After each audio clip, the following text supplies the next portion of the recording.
Dev Sahni here for Queensberry Promotions, and with me is father and trainer of Josh Warrington, Sean O'Hagan. Sean, how you doing? How are we doing? Absolutely marvellous, thank you, Dev. My first question, and I've been thinking about this, coming up on Saturday, has the game plan again been devised on the throne? Yes, all my game plans are done in my office. And what is the game plan? Oh, I can't, come on, Dev, come on. That's like sackable offence, that, Dev. I can't go revealing that, can I? No, we've got it all. We've got a couple of different options in mind. If one's not working, we'll switch to the other one. And we've even got an emergency one.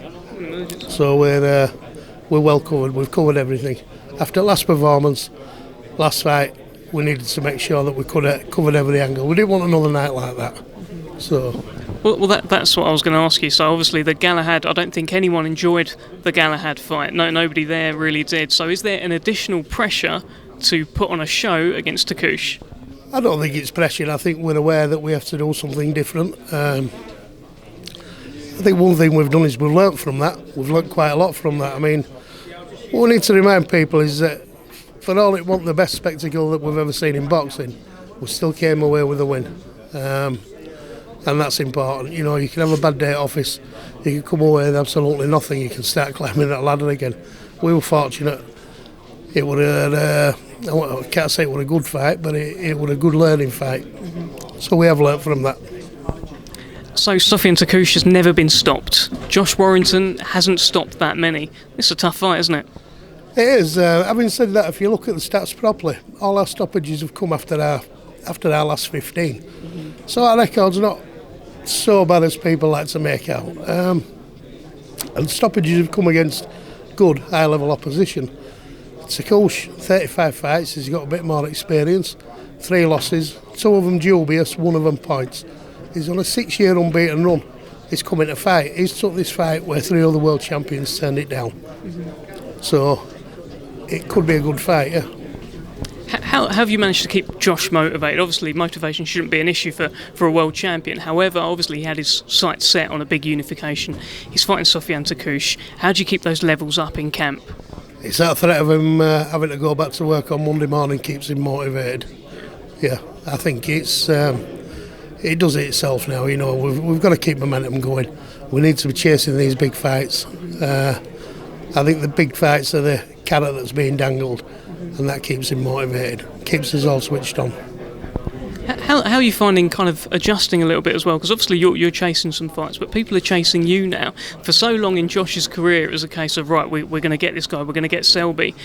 After Selby, you had Frampton, which kind of just happened straight away. Then you had Galahad.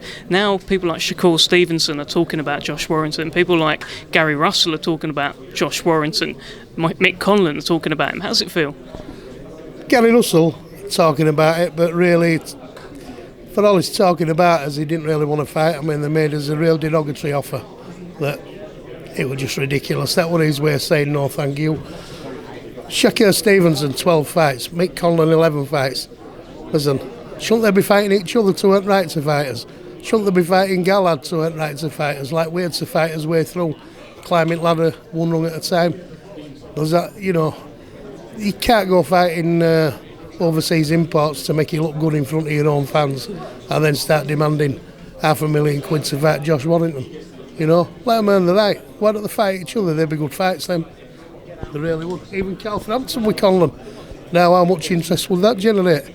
Carl and Conlan. Oh, the absolute good. I get the feeling they're not going to fight each other though. They're mates, aren't they? It don't matter. Business is business. They're not really mates. It's one of those where business is business, you know.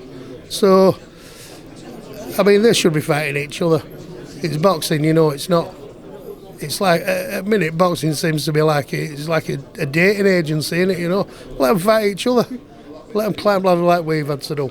All good fights out there, all good TV, all good paydays, and you know, when they've done that, then come and see us. Finally, Saturday night, the fight that is happening is Josh against Sofiane Takoucht. For anyone that's on the fence about coming, there's a handful of tickets left. Why should they come along to the show? I'll tell you why. Leeds is the Las Vegas of the North. It's the nearest we're going to get at this moment in time.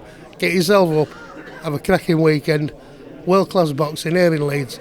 Not just Josh, but I can see fighters all around me now. You know, there's Zelfa Barrett, there's Lyndon Arthur, there's some cracking fights. Well worth a night out for 40, 50 quid, I'll tell you. Las Vegas of the North live on BT Sports Saturday night. Josh Warrington against Sofiane Takoucht. Sean, good luck. Thank you very much, Dev.